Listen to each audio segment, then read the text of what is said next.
Good afternoon, friends. I hope that you've had a pleasant Friday and that you were able to get outside and enjoy the beautiful weather that we're having. The kids certainly have been. They've been out there all day, going to classes, having recess, eating lunch, playing tag, and lots of other things.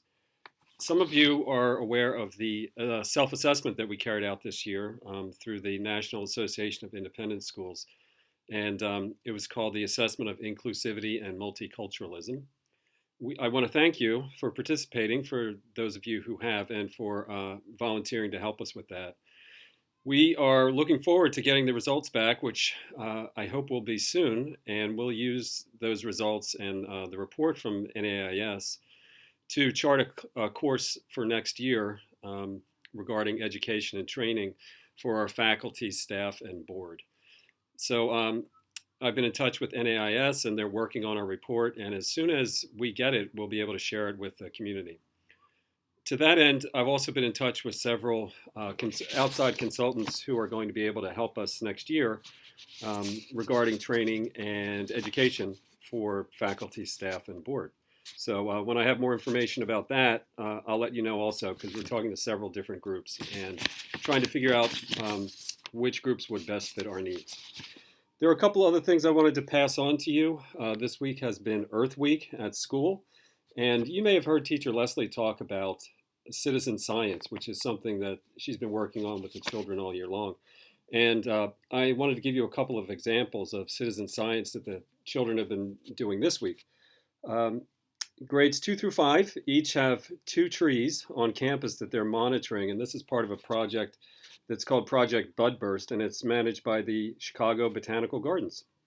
And it looks at how plant timing, that refers to buds bursting, flowering, fruiting, and leaf fall, is changing as a result of changing climate.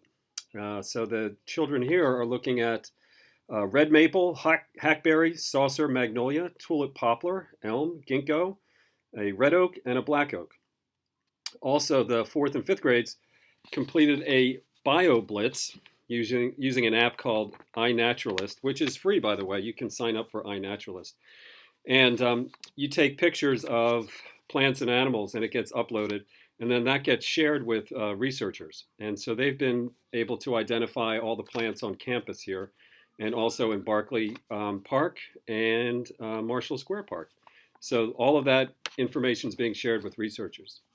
On Earth Day, you may have seen that we were outside using sidewalk chalk on High Street, and it didn't rain, so all the wonderful drawings and pictures are still out there. So I encourage you to take a look if you have a minute. And you may have also seen that in the Daily Local, Representative Herron came to talk to the children and take a look at their artwork on the sidewalk. And there's a picture in the Daily Local, and then a brief story about Earth Day that we're mentioned in. Also for Earth Day, some classes made upcycled art from classroom trash. And at the end of the day, we had singing with Teacher John and Teacher Jeff, which was also quite nice. 2 other things I wanted to mention, and one is that the series on Quakerism, Friends Education, and Parenting workshop, the 3rd and final installment of that is next week. And next Tuesday night, and if you have any interest in attending, just ask Teacher Karen, and she'll get you signed up and send you the link. Also, the 1, 2, 3 challenge is reaching its final stages. There's one more week, and we're really close to making our goal. So if a few more families make even a gift of just $1, we'll reach our goal of 65% of family participation, and that would unlock an additional $3,000 in our challenge. So I encourage you to, if you haven't made a donation, to go ahead and do that and drive that percentage up, and then we'll unlock that $3,000. I hope you have a great weekend, and I'll see you again next week. Thank you.